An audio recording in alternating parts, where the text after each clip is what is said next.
Convido você a abrir sua Bíblia em Mateus, capítulo 1.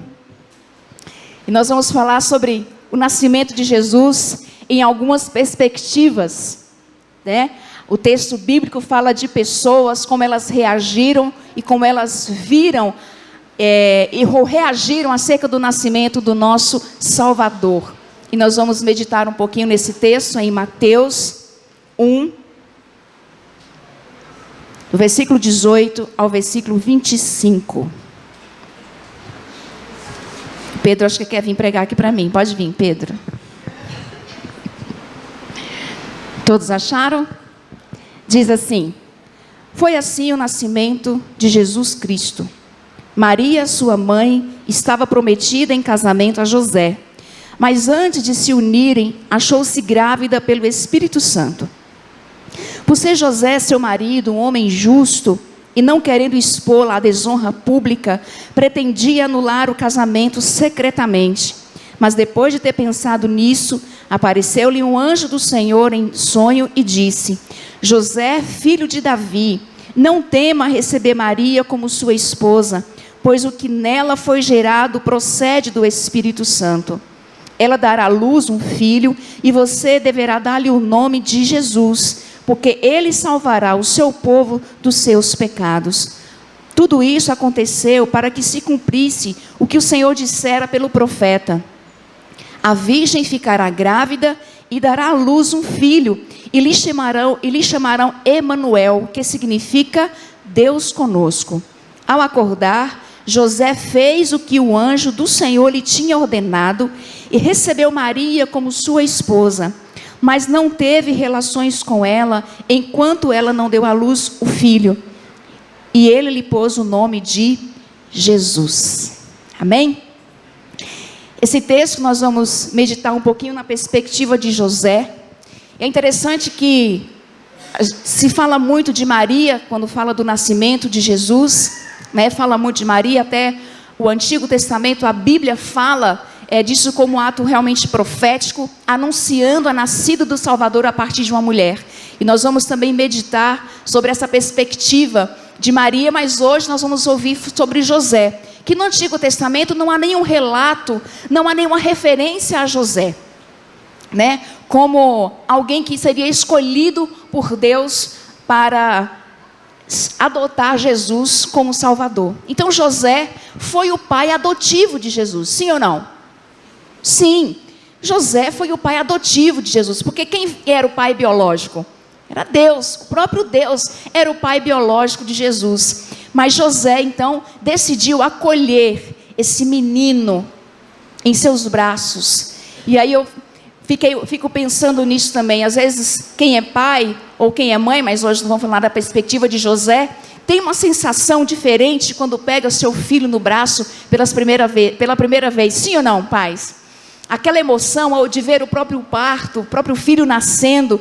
E aí você imagina José ninando o Salvador do mundo. Esse privilégio só foi dado a José e ninguém mais. Assim como esse privilégio só foi dado a Maria e ninguém mais. Então José teve essa honra de ninar, de cuidar dos machucados, que Jesus certamente correu, subiu no sofá, subiu na mesa, né? Como com uma criança normal. E o pai atrás: menino, fica quieto, menino. Jesus, já falei para você parar. Jesus foi uma criança normal, mas José teve esse privilégio de ninar Jesus, o Salvador do mundo, de educá-lo na sua cultura, de educá-lo na Bíblia. E nós olhando um pouquinho na perspectiva de José, eu pergunto para vocês: o que é uma perspectiva, né? O que é perspectiva? Eu trago aqui essa imagem, que a perspectiva, o significado na verdade, que a perspectiva é um modo como se avalia uma certa situação, ou alguma coisa que acontece. Ou seja, um ponto de vista, é a maneira como eu percebo aquela situação ou aquele fato. Então veja só esta imagem aqui. É um 6 ou é um 9? É um 6? É um 9. Tem gente que acha que é 6, tem gente que acha que é 9. É o 9. Gente, depende da perspectiva que você vai olhar. Se você olhar por essa perspectiva, como está na imagem, eu vejo um 9, sim? Sim. Se eu olhar por essa perspectiva, se esse 9 estivesse no chão e eu estivesse desse lado, eu estaria vendo o 9. Mas, se eu olho por este lado, eu vejo um 6. Então, depende da perspectiva que se olha. Então, isso é a perspectiva, é o ponto de vista, é a maneira como nós olhamos determinada situação. Mas a questão é, eu tenho até na imagem que eu não li, eu quero voltar, porque eu quero reforçar essa afirmação. Eu quero que vocês leiam comigo essa afirmação aqui. Ó. A nossa visão é... Mais uma vez, a nossa visão... Ok. Então, nós entendemos, então, que a ação de Deus em nossa vida, para que ela aconteça, depende também de algumas perspectivas que nós temos. Depende da maneira como nós observando. E a narrativa de José acerca do nascimento de Jesus nos dá alguma direção.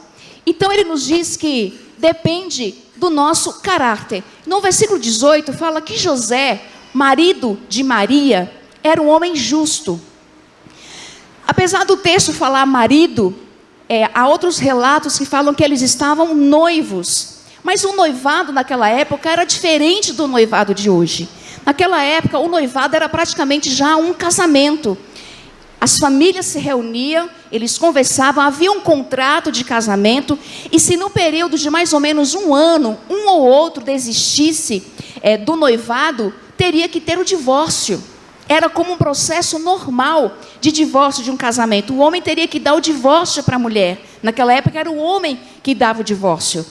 Então, eles estavam noivos, mas já tinha esse compromisso, mas ainda não tinha acontecido aquela cerimônia, onde a partir daquele momento, eles iriam morar juntos, debaixo do mesmo teto, e poderia ter relações sexuais um com o outro, e ter filhos e viver como uma família. E o texto fala que José era um homem justo, e não queria expor Maria, a sua noiva ou a sua esposa, à desonra pública.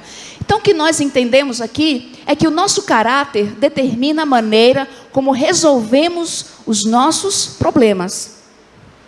O nosso caráter, a maneira como nós enxergamos as coisas, ou a nossa perspectiva, ele é um fator determinante de como nós vamos resolver as situações da nossa vida, os problemas que surgem na nossa vida. Porque o texto fala que José não queria expor Maria. Ele era um homem justo. Mas pensa comigo, ele teria todo o direito de fazer isso. Na lei de Moisés, nós vemos isso em João 8, quando a mulher pega num ato de adultério, e ela é levada até Jesus, o que eles alegam para o próprio mestre? Que na lei, essa mulher deveria ser apedrejada. Era a lei da época. Era a lei da época, que ela deveria ser apedrejada. Mas quando nós vamos olhar a lei, de fato, como ela é, o homem também tinha suas consequências, não era só a mulher. É que naquele momento os fariseus queriam pegar Jesus numa determinada situação. José teria o direito de reivindicar o divórcio por se achar prejudicado nessa situação. Mas ele era um homem justo, um homem de caráter. Se ele fosse expor Maria, ele trilharia o caminho da vingança e da acusação. Se ele fosse procurar o sacerdote e dizer, ela está grávida e eu não tive nenhum relacionamento sexual com ela, ela me traiu. Ele ia expor Maria, mas ele como homem, ele estava no papel certo de fazer isso. Ele tinha todo o direito, mas José, ele era um homem justo, ele era um homem íntegro, e ele tinha uma outra maneira de resolver a situação, porque o nosso caráter determina a maneira como nós resolvemos os nossos problemas. E mais, uma pessoa de caráter não considera apenas os seus sentimentos. Nós imaginamos que José estava entre o amor e a decepção. Vocês acham que José ficou decepcionado ao descobrir que a sua noiva estava grávida e o filho não era dele? Sim ou não? Certamente ele ficou muito decepcionado. Mas ele tinha também um amor por Maria. Por isso que ele não queria expô-la à desonra pública. E o que ele faz? Ele queria fugir, anular o casamento secretamente. Porque se ele fugisse, e José ele tinha que sumir do mapa, ele tinha que mudar de cidade, ele tinha que construir, recomeçar a sua vida do zero em outro lugar. Se ele fizesse isso, Maria ficava desobrigada, ou ninguém teria como acusá-la, e ele sairia como culpado. Ele sairia como culpado na história. Olha só que situação. A perspectiva de José da situação. Ele fala assim: eu estou decepcionado, mas eu amo muito Maria. Se eu expor Maria, vai ser muito vergonhoso para ela. Mas se eu fugir secretamente, eu vou conseguir construir minha vida em outro lugar. O homem ele conseguiria construir a sua vida em outro lugar de forma muito fácil. Mas para Maria, isso não era nada fácil. Mas José, como homem de caráter, ele considerou também os sentimentos de Maria, ele considerou também a situação como um todo. Mas ele era um homem de Deus. José era um homem de Deus. E nós imaginamos que todo esse caráter e essa educação que José tinha, com certeza isso foi muito marcante na vida de Jesus, no seu crescimento e no seu desenvolvimento. Para Deus agir na nossa vida, depende também do nosso caráter, depende da maneira como nós enxergamos o nascimento de Jesus, o Evangelho de Jesus, e nós vamos entender isso ao longo dessa explanação bíblica.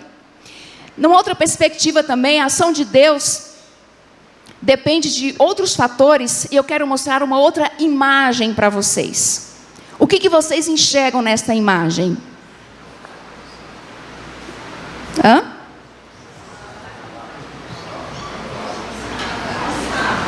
Um sapo?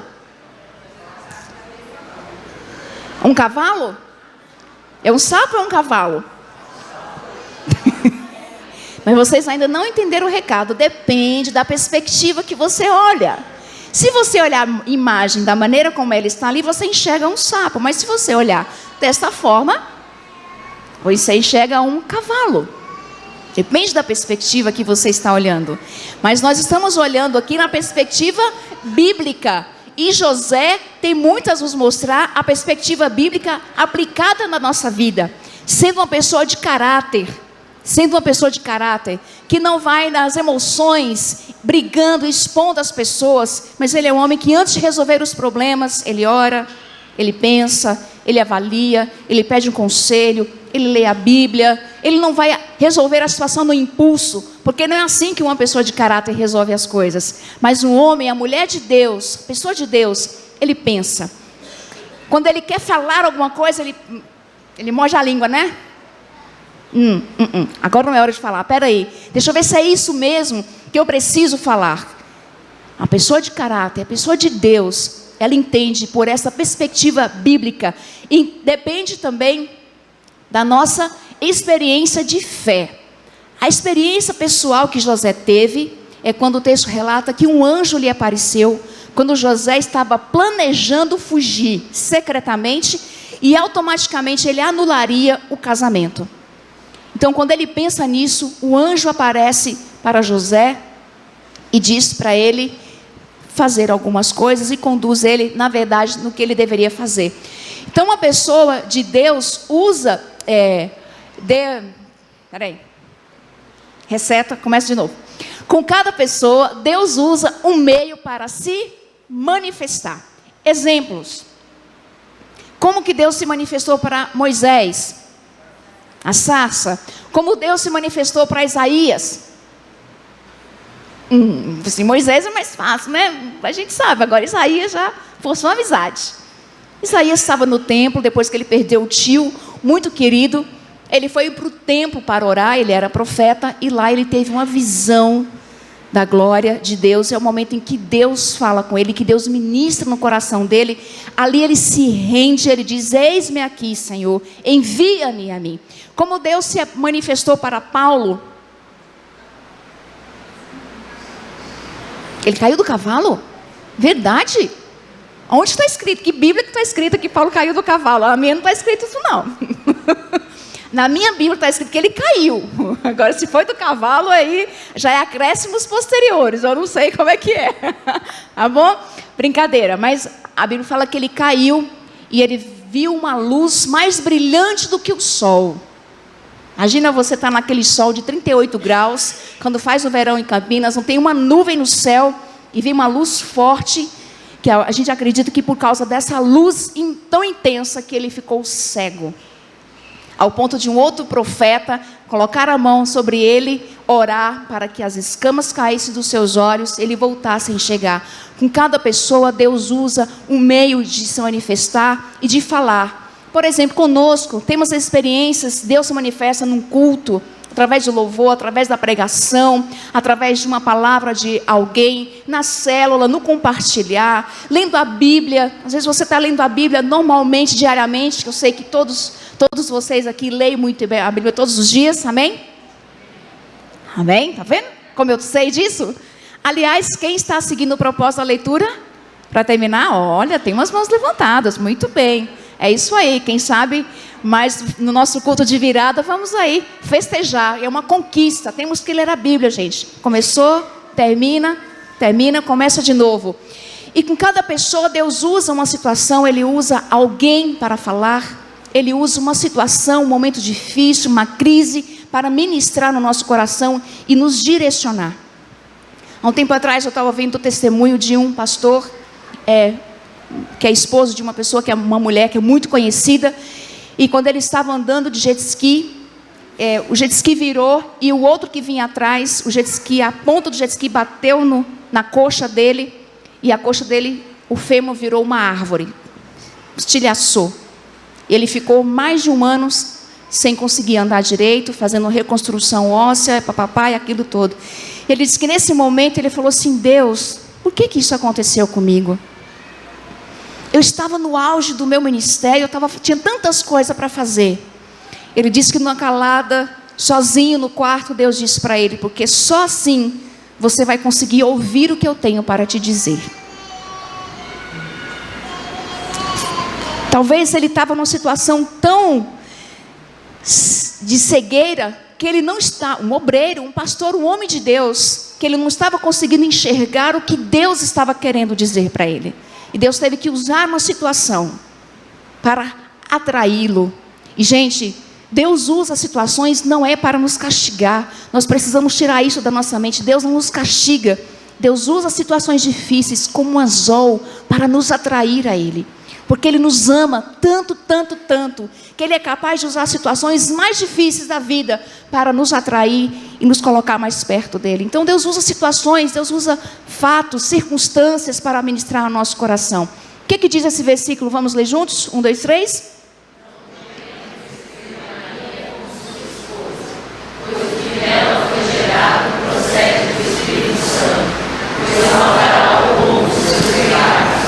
Esta foi a palavra de Deus que José escutou.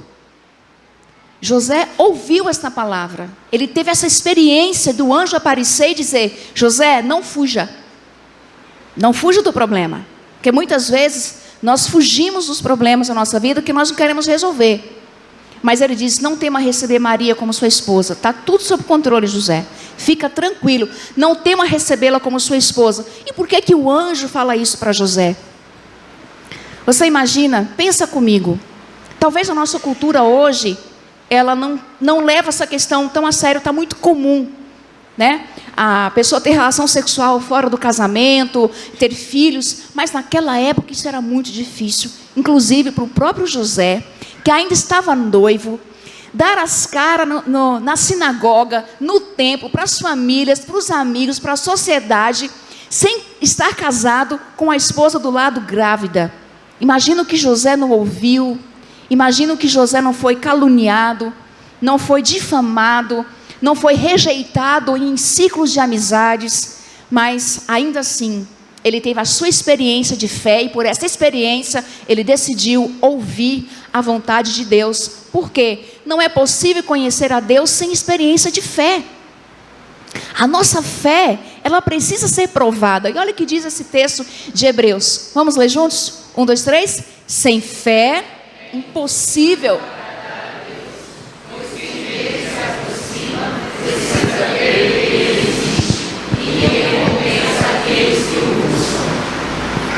Porque quem dele se aproxima precisa crer que Ele existe. Se não crer que Ele existe, não tem como se aproximar de Deus sem fé. Não é simplesmente dar um glória a Deus, né? Não basta dar um glória a Deus. Eu vi a entrevista dessa pessoa no programa, e o entrevistador falou para ele assim: Daciolo, você fez até ateu da glória a Deus. Ele disse: glória a Deus.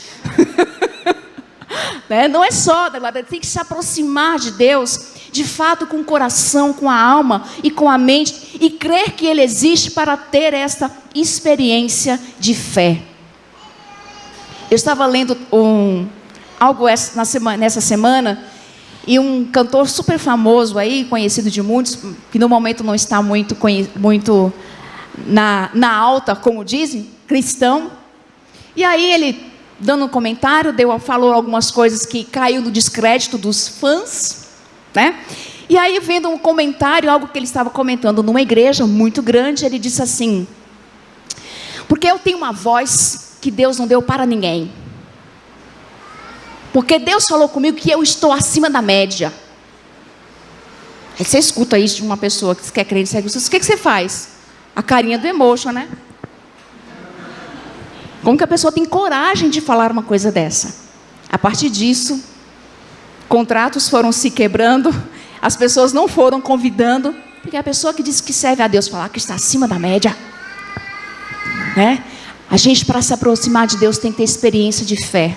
E só os humildes têm experiência de fé quando nós reconhecemos a nossa pequenez, quem de fato nós somos e como nós dependemos de Deus. O orgulhoso não tem experiência de fé.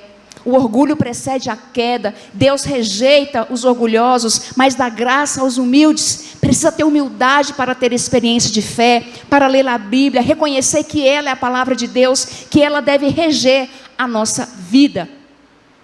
Que mais? A palavra de Deus que José ouviu.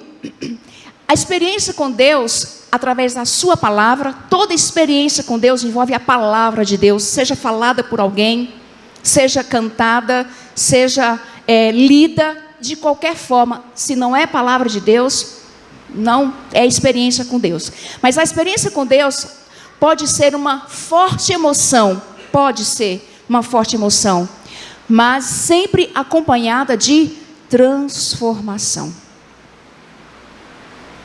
A gente escuta as pessoas falarem: nossa, eu arrepiei no culto hoje, né? Ai, senti um negócio. Aí passa um dia, 2 dias, ela volta à prática do pecado, na vida mesmice, sem se preocupar com a Bíblia, com a oração, com a disciplina, com o evangelismo, com a vida, com a santificação. Então foi só uma emoção. Então a emoção apenas, ela não transforma, mas a experiência com Deus, ela transforma. É impossível a pessoa ter a experiência com Deus e sair do mesmo jeito. Então pode existir uma emoção? Pode, mas precisa estar acompanhada. Para de fato ser uma experiência com Deus, precisa estar acompanhada de transformação. Se não vem transformação, não tem como dizer que foi uma experiência com Deus. Foi a emoção do momento. E não é isso que nós queremos aqui, amém? Nós queremos transformação. Não queremos sentir apenas uma: nossa, eu senti a presença de Deus. Eu sei que é um vício de linguagem da nossa parte. Eu senti a presença de Deus hoje. Senti a presença de Deus, né, em determinado momento. Na quinta-feira as pessoas foram falando. De quinta foi o culto abençoado. Até o pastor ficou pulando no púlpito, né? E aí foi repercussão da semana. Pastor pulando no púlpito. Deve mesmo, tem que dançar, gente. Por isso que eu vim assim hoje, porque eu quero pular também.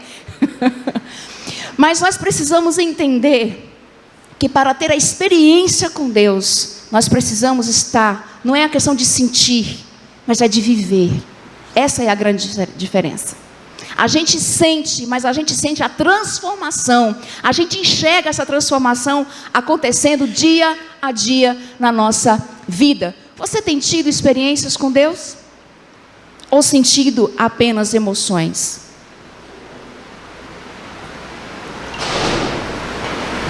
Esperamos que você tenha tido experiências transformadoras com Deus, amém? Se já teve, vamos continuar tendo. Eu sempre peço: Senhor, me dê mais experiências contigo, quero te conhecer mais. Porque quanto mais a gente tem experiência com Deus, mais a gente sabe que a gente precisa e depende dEle. Não queremos ser cristão ou pessoas que apenas sentem e assistem, mas nós queremos ser participantes, nós queremos cultuar, não queremos assistir culto, amém? Vocês não vieram aqui para assistir culto, sim ou não? Não, vocês não vieram aqui para assistir culto, vocês vieram cultuar a Deus, ter um momento de experiência com Deus. Essa é a grande diferença de outras religiões. As outras religiões, elas vão assistir, elas vão ver como é que está. Deus não nos chamou para assistir culto, Deus chama para que a gente seja participante, amém? Terceiro lugar, depende da nossa disposição em obedecer. Se a outra vaquinha tivesse obedecido a amiguinha, ela não teria sido devorada pelo jacaré. Mas como ela sistemou que era... Mas olha que interessante, ela estava dizendo que era um jacaré, né? Mas ela foi testar a própria competência e acabou, deu no que deu. Depende da nossa disposição em obedecer. José fez o que o anjo lhe anunciou. José acordou do seu sonho, na visão que ele teve, daquilo que Deus estava falando para ele, e ele fez tudo conforme Deus estava direcionando a vida dele, enfrentando todas as situações que ele teria que enfrentar. Mas quando nós estamos dispostos a obedecer, nós colocamos a vontade de Deus acima da nossa. Quando temos essa disposição em obedecer a palavra de Deus, a vontade de Deus, ela está acima da nossa vontade. E no caso de José, nessa perspectiva, ele não teve relações com Maria até que o filho nasceu. Então imagino que não tenha sido fácil para José esperar mais 9 meses. Acompanhou Maria em toda a sua gestação, esteve lado a lado. Quando o governo de Roma pediu para fazer o recenseamento, ele andou 90 quilômetros com Maria grávida de 9 meses, num jumentinho, cuidando dela, dando toda a assistência que a mulher grávida, né, Sil? Não consegue mais nem amarrar o sapato. No 6º mês, imagina no 9º mês, que dificuldade para dormir. Mas ele estava ali do lado de Maria, mas em nenhum momento ele tocou em Maria, de forma sensual ou sexual. Ele esperou o tempo certo, porque ele era um homem obediente, e Maria também era uma mulher obediente. Ele também pôs o nome de Jesus no filho, porque essa foi a ordem de Deus. Você vai colocar o nome de Jesus. Jesus era um nome comum. Talvez José nem gostasse tanto do nome de Jesus. Jesus hoje para nós seria o nome próprio, Maria, José, Joaquim, um nome comum. Mas você gosta de Gabriel. Mas aí o pai falou assim, não, tem que ser, o pai biológico, no caso Deus, não, tem que ser Jesus. Só que esse não era um Jesus comum. Existiam muitos homens com o nome de Jesus. A diferença é que esse era o Jesus Cristo. Todas as vezes em que a Bíblia fala de Jesus, coloca o Cristo na frente a partir do seu ministério. Que esse é o Cristo, que virou o sobrenome de Jesus, o enviado de Deus, o Messias. E ele estava disposto a obedecer, e ele colocou a vontade de Deus acima da vontade dele. Essa perspectiva do Natal para nós é se nós realmente estamos dispostos a colocar a vontade de Deus acima da nossa. É na perspectiva que nós olhamos. Se você está daqui vendo um 6, e você fala, mas é um 6, e você está com outra pessoa discutindo, o outro fala, não, é 9. Você fala, não, é 6. Fala, não, é 9. Mas essa disposição em obedecer é quando você sai do lado que você está vendo 6, e você olha e fala assim, é verdade, daqui é um 9. É que eu estava olhando por outro ângulo, por outra perspectiva, do outro lado, eu estava olhando de outro jeito. E nessa disposição em obedecer, nós temos que nos movimentar. Nós temos que olhar, ter um novo conceito. Se nós estamos num conceito humano, uma mentirinha, não tem problema. Mas quando nós nos movimentamos, mas eu vou olhar isso da perspectiva bíblica, não. Quem é o pai da mentira? O diabo. Então eu devo mentir? Não, não devo mentir. Porque na perspectiva bíblica eu devo falar a verdade. Então, eu estou de um lado olhando pela minha perspectiva, do meu ponto de vista, do ponto de vista da sociedade, ou de qualquer outra corrente, ou das pessoas, mas eu tenho que olhar da perspectiva bíblica e ter um novo estilo de vida, uma nova filosofia de vida para mim. Se antes o que regia a minha vida era o jeito que eu queria, do jeito que eu penso, do jeito que eu acredito, agora, em Cristo Jesus, disposto a obedecer, eu preciso olhar a vida pela perspectiva bíblica. E aí eu tenho nova atitude, o meu comportamento muda.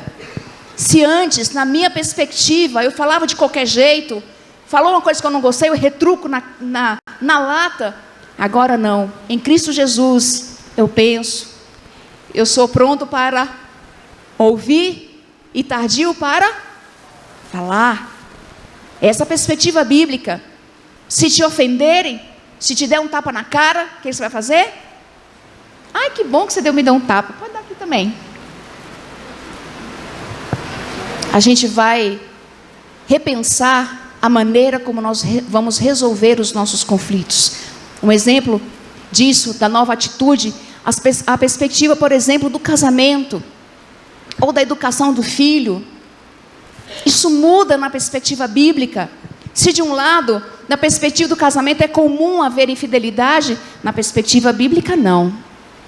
Tem que ser fiel. Ele fiel a ela fiel a ele. Se na perspectiva mundana, se juntar é normal. Vamos só juntar. Vamos morar junto. Na perspectiva bíblica tem que casar. De papel passado, como diz, né? Casar de papel passado, porque essa é a nossa cultura. Se na perspectiva da educação dos filhos, eu vou xingar, eu vou desfazer da criança, na perspectiva bíblica, eu vou ouvir, acolher o choro dessa criança, entender o que está acontecendo com ela. E na perspectiva bíblica, daquele que está disposto a obedecer, nós adoramos mais a Jesus do que comemoramos. Lá no satélite eu comecei fazendo a pergunta para eles: o que é Natal para você? O que é Natal para você? Eu repito a pergunta. Lá de cara já foi falando: presente, festa, comilança, né? A gente passa o ano inteiro fazendo dieta. Gente, mas chega no dia 24, até antes, né? Não tem como. É panetone, é chester, é pernil e chocolate, né? E doce, aí é festa na empresa, aí é festa com os amigos, aí é festa na igreja, e aí é um monte de festa e não tem como. Mas em uma semana você engorda tudo que você conseguiu emagrecer no ano. Mas na perspectiva bíblica, na disposição de obedecer, na mudança de atitude, nós não apenas comemoramos o nascimento de Jesus, nós adoramos a Jesus. Vamos entender um pouco mais sobre isso nesse ponto. Olha essa perspectiva. O que vocês estão vendo nessa imagem? Mal, você está vendo? Vocês estão ficando craques. É uma árvore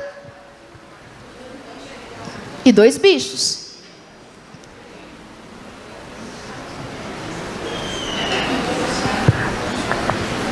Agora, o que é mais bonito? Vocês falaram que é um leão, mas não é um leão, não. É uma leoa. Ou um tigre, talvez.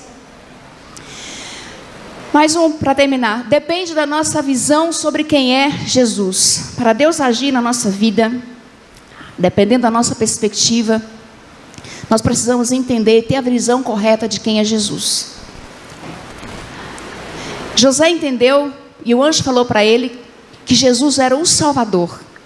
Ele salvará o seu povo do seu pecado. Esse foi o entendimento que José estava recebendo acerca de Jesus. Que ele era o Salvador. Não era apenas uma criança que estava nascendo. E olha, não é apenas um Deus que nós encontramos em templos, ou em religiões, ou que eu adoro algo visível, que eu olho e vejo uma imagem. Mas esse Salvador, ele é invisível, mas ele é onipresente, ele é onisciente, ele é onipotente. Eu não encontro ele em lugar feitos, construídos por mãos humanas. E José estava entendendo essa perspectiva. Deus estava mostrando para ele quem era o filho que ele ia adotar. De José, esse menino que você está adotando é o Salvador do mundo. Ele vai tirar o pecado do povo. Ele é o Emanuel, o Deus conosco. Ele é aquele Deus presente. Não é um Deus de tradição familiar. Um Deus que eu sigo, mas eu sigo porque o meu pai, minha avó, minha bisavó, meu tataravô falava que era. E eu sigo essa tradição. Mas não é um Deus que era o Deus da família no passado. Mas é um Deus presente. É o Emanuel. É o que Davi disse, é o meu refúgio. É a minha fortaleza. Aquele que me guarda, aquele que me tem. E José estava tendo essa percepção de quem era Jesus. Ele estava sabendo realmente quem era de fato esse Jesus. E quando nós temos a visão de quem é Jesus, nós não fazemos do Natal um evento ou uma comemoração. O Natal é algo muito bom, é algo muito gostoso. E é interessante que existem famílias que só se reúnem no Natal. Tem famílias que passam às vezes o ano sem se falar, sem se ver, sem se conversar, mas no Natal há um abraço, há um beijo, há uma palavra, Feliz Natal, que bom. Isso é muito interessante, que o nascimento de Jesus não foi apenas um evento, um momento, mas é algo que marcou a história. O nascimento de Jesus une famílias, porque Deus é um Deus de família, amém? E é um momento em que a família se reúne, mas não é apenas um evento. Quando eu entendo quem é Jesus, eu não faço do Natal apenas um evento, apenas um momento.